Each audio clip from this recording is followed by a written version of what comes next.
So my goal today is to just do a small video for you guys in regards to why I'm going to be looking at getting the iPad Air versus the iPad versus the 11-inch, we'll say, iPad Pro. There's a couple reasons that I wanted to just kind of get these out there because a lot of you may be kind of in the same ballpark or have the same thoughts about which iPad to get. And when I saw the iPad Air fourth generation, I knew that was the one that I wanted. And there's a couple reasons, and I want to talk mostly about the iPad 10.9 inch versus the iPad Pro 11 inch. So the Air versus the Pro that are pretty much identical. We'll go over some of the specs of the Air versus the Pro, why I think some are important and why some of them just don't matter to me in regards to the price jump. Hopefully you guys will be able to follow along, and if you have any questions or comments down below, let's have the discussion, right?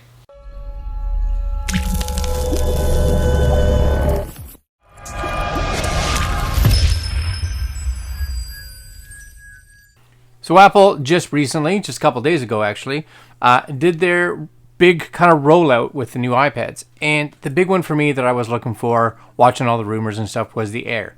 And because I thought the Air was coming out, I actually sold my iPad Air 3 to kind of get myself ready. So I'm definitely in need of a replacement because I no longer have an iPad.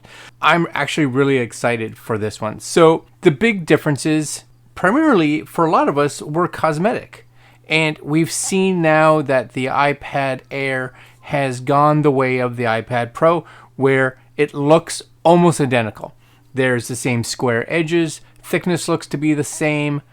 It really just carries forward the 11-inch Pro look to the Air. Now the only real big difference is that physical size is the same, but the actual bezels are going to be a little bigger on the Air because of the screen only being 10.9 inches versus the iPad Pro's 11 inches. Is that a big deal? Not for me. 0.1 of an inch, you'd never really notice it unless you probably put the two up side by side. Not a big deal. Definitely not worth that extra money. Little increase over the old iPad Air 3, so I'll take it. The other thing that we see as a difference between those and a big change because of the shape change was the fact that the old iPad Air 3 had a home button. Well, because this has got the same shape and size as the Pro 11-inch, that home button is gone. What's cool about it, though, is they've moved it up to the top where the power button is. So that's actually a really cool area to have it. Now, a lot of people will argue that Face ID is better, it's more secure, it works better, and I would agree. I have it, of course, on my iPhone, and I love Face ID. When it first came out, I questioned it a little bit, but I really have no want or need to go back. But we all may be a little familiar with these fine fellas right here, right? This guy. And Face ID doesn't work so good with it. It doesn't work at all with it. Let's just say that. So keeping actually that fingerprint scanner, the Touch ID, on the new iPad Air 4 and just moving it up top, I think super smart. Can you guys hear? There's like sirens. No? Maybe? But there's somebody's, it's not our house. We're not burning down, I don't think. If I just leave really quick, you might know why. Definitely getting louder. Anyways, plus and minus, right? Face ID, very cool. Comes with all the bonus features of the Face ID camera, which allows for like the portrait stuff on the front, which is really nice. And I don't know if with their machine learning, if they'll be able to do a lot of that portrait mode in the Air 4. If you look at even the iPhone XR, it can do portrait mode on the rear camera without having a portrait mode style camera, as long as it's people. So I wouldn't be surprised if we see that kind of implementation coming to the front facing camera, just to allow us to have those lovely shallow depth of field portrait style selfies that we all need. We all need those in our lives. You may not. Whatever, doesn't really matter. The other one is colors. Again, I didn't think that was going to be a big deal, but I do see the attraction or the appeal to it, and I wish they would have went with a bit more of bolder colors, but the pastel's kind of nice, and I'll be honest with you, I think I'll probably go with the blue because The blue's just lovely. I don't have one, but it's kind of a bluish, kind of bluish blue is kind of what it is. And I think that's going to be the one that I'm going with, just to kind of have something different. Usually I'm a space gray guy, but I like that option, and I think that's really cool for them to allow people to personalize that color. The iPhone 11, the iPhone 10R all had those color options, and it was a big benefit and bonus, I think, having those different colors, as people came in and wanted to have something that reflected them, complemented their style. So some of them went with white, some of them went with black, some of them red. Now you got this rose gold. Let's call it pink. It is what it is. You got that nice little kind of dusty blue and that minty green, maybe, sort of, in that range. I'm not even sure. But it's cool to have those options. I would have loved to have seen the green that went on the iPhone 11 Pro on there, and a dark blue. No product red, right? That's a little weird. No product red. I'm sure that's going to come. They're going to just throw that out there sometime when the iPad sales start to come down a little bit. They're like, product red. And we'll be all excited to get that. Next one, processors. I'm not a big need the fastest and everything, especially since I don't use my iPad to do anything super heavy duty by any means, but this is going to be the first Apple device to actually support and have inside it the new A14 processor, which was kind of a shock to see that come out on an iPad. Not an iPhone, not an iPad Pro, but the iPad Air. Shocked to see that. I expected the A13 to come out, not the A14. Really curious to see how well it performs. Number one, in regards to the old iPad Air 3, I think it's going to be a huge difference because that one had the A12 in it. And I'm also really curious to see how it performs up against the iPad Pro's processor, which is the A12Z.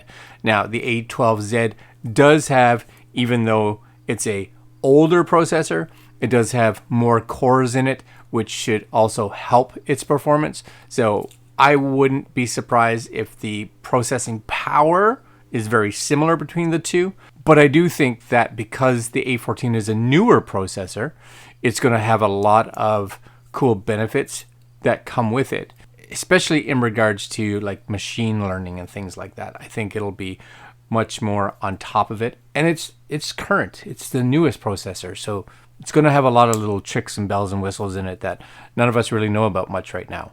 We'll know more later when it comes out in October. So that's good too. The huge one for me, and this is it's kind of a double thing. And number one is it has USB-C finally. I love the fact that we're finally seeing the Air get rid of Lightning. I would love to see all of the devices get rid of Lightning and go USB-C, but we're slowly seeing that implemented, which is fantastic. Now, this brings me to the next one. And USB-C, think about it, it allows us to plug extra stuff into it, be it, the big one, be it hard drives. I have always, because of the way I use an iPad, I don't need the biggest and most amount of storage in it. And I usually buy just the bare minimum. So right now you're looking at, for an iPad Air, starting point is 64 gigs. And in the US, that comes in at $599. Now, if you look at an iPad Pro, it comes in at 128 gigs. That's its starting point, and that's at $799. Now, back on the Air, if you decided for whatever reason 64 gigs wasn't enough, and you were like, oh, I wish there was 128 gigs, because I'd buy the 128 gig version, you can't have that. You're going to jump right to 256. And when you jump to 256, you're going to be at like 750. So you're, at this point, only $50 away from the iPad Pro. Now, that's the iPad Pro 11-inch with 128 gigs. And at $750, you have an iPad Air 4th generation with 256. But if you didn't need that extra 128 gigs, I'd probably just go buy the Pro. I think for a lot of people, that's where the decision, that hard decision is going to be. You know, a 256 gig iPad Air or a 128 gig iPad Pro 11-inch. Only $50 difference at that point. And at that point, the needle for me would completely just lean in towards the actual Pro. For $50 US, you get so many added features that make it totally worth it at $50, because it's the storage that is costing all that money. So I'm going to focus the rest of this on the base model, the 64 gig Air versus the 128 gig base model of the iPad 11 Pro, because that's where that price difference is there, right? You're looking at $599 to $799 US dollars, so $200. Now that's big. USB-C, we can add hard drives. That's the other reason for me that the 64 gigs is plenty, because if I want to, I can come over here, grab a solid state drive, one of these that I have. I've got a ton of them. I can plug it into the bottom of the iPad Air, and I'm good. There's 500 gigs of storage right there. So that's a better investment for me. I'd rather spend that $200 that I saved elsewhere on candy, maybe. I like some candy. Donuts are delicious. We all like that. Next one is just screen size options. Again, if you want a bigger iPad, well, the only option you have is going to go to the Pro. They have the 12.9, and it is what it is. You need bigger because you want a laptop replacement. I get it. Screen real estate, you're doing it with video editing. You want it for professional-based photo editing. The more screen real estate you can get, the better it is. Go get yourself a Pro. The other thing that goes along with that, especially when you look at the screen, is things like brightness. So the iPad Air 4 has a 500 nits, which is actually still really good. Again, I had an old iPad Air 3, same thing, 500 nits, plenty bright. 600 nits on the Pro. Is it brighter? Sure. Is that better? Yeah. Do I need it? No. Would you really notice it? If you put them side by side, probably. If you didn't, probably not. And then ProMotion. So that's Apple's term for the display's ability to fluctuate between 48 hertz for the refresh rate all the way up to 120 hertz, depending on what is being displayed on the tablet. So for instance, if you were playing games that supported 120 hertz, the actual iPad could push itself all the way up there to give you that really smooth movement. And if you're down watching movies that are played in 24 frames, it can drop all the way down to 48 hertz to kind of match that. So that's going to be really beneficial because it can fluctuate and give you that smoothness based on the needs of what you and I are using the iPad for. Also, just in daily use, that ProMotion on the iPad Pro, super smooth, and you really notice it when you're scrolling around. Again, if you didn't have them side by side, would you notice it? Probably not. The majority of people wouldn't.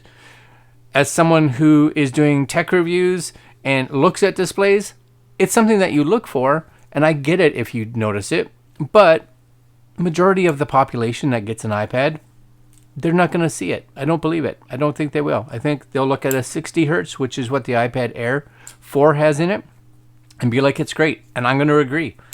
So you lose a little bit of the brightness, and you lose ProMotion. Okay. I get it if you want the best of the best. Get the Pro. Our discussion is over. Just go get it. But a lot of us, budget plays a big role in this. So that $200 still, I'm pretty happy to have that $200 US in my pocket. When we look at accessories, this is where things change again. Now, for those that had the old iPad, myself included, I had all the accessories for it. I had a case for it. I had the Apple Pencil. That all went when I sold my iPad. That all went with it because I knew, I had this feeling that I was going to have to buy it all over again. I have to get a new Apple Pencil. Now the bonus is I get the Apple Pencil Series 2, and this is a better pencil. I love the way that it mounts. I love the way that it charges. I love the way that it pairs. Is this going to be as smooth as it is on the Pro? No, because of that ProMotion again. That ProMotion is going to help with that smoothness and that visual loss of lag between that pencil interaction and the physical screen. But how many of us are actually going to be using an iPad Air as a professional artist? No, I sketch a little bit. I do a little bit of photo editing. I draw in notes. That's it. Does it need to be the best? No, it's plenty good. So I think that's nice that I get the Series 2. I love the way it mounts and the features of it. But if I had the Apple Pencil Series 1, I'd still be happy, to be honest with you. I thought it was a great pencil. Magic Keyboard. Very cool, super overpriced, but really cool. It is one of those things that I won't be getting right away.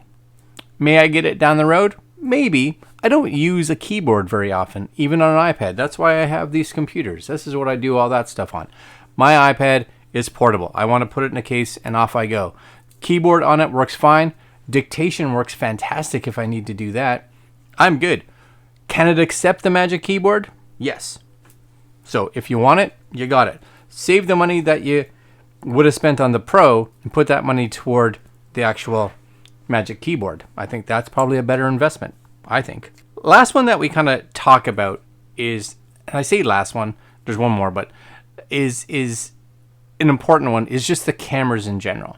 I don't believe that a lot of people, some do, but not a lot of people buy an iPad as their camera replacement. That's why we either have real cameras like this, and I say real cameras, traditional cameras, maybe a better word, traditional cameras, and there's smartphones, because we can throw them in our pocket and we're good to go.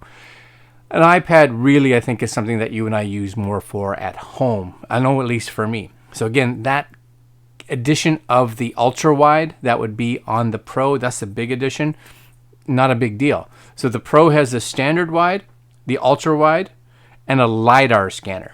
So if you don't know what a LiDAR scanner is, I'm not going to get into it. You guys can go do a search and figure out what a LiDAR scanner is. But it has it. On the iPad Air 4, you get the wide. That's it. But that's good enough. I'm plenty happy with that. My iPhone, all it has, wide. Good? Yep. I'm happy. Front-facing cameras, pretty much the same. You're good to go. Now, the big difference, again, is that front-facing camera on the Air 4 is not going to be a facial ID style front-facing camera, which is on the Pro. Again, big difference. Not for me. Whatever. It does what it does. I'm happy with that. Here's the last one. Speakers. Now, this can be something, I guess. If speakers is a big thing where you're going to be using your iPad to watch movies on and you're going to be playing it in your room, and I can't answer this completely. The iPad Pro has 4 speakers, so 2 in the bottom, 2 on the top. They fire out. They're stereo. They sound fantastic. Beautiful. The iPad Air 4, all it says is that there are stereo speakers, top and bottom, when it's in landscape mode. How many? How good are they? I don't know. But you got to remember, this is new.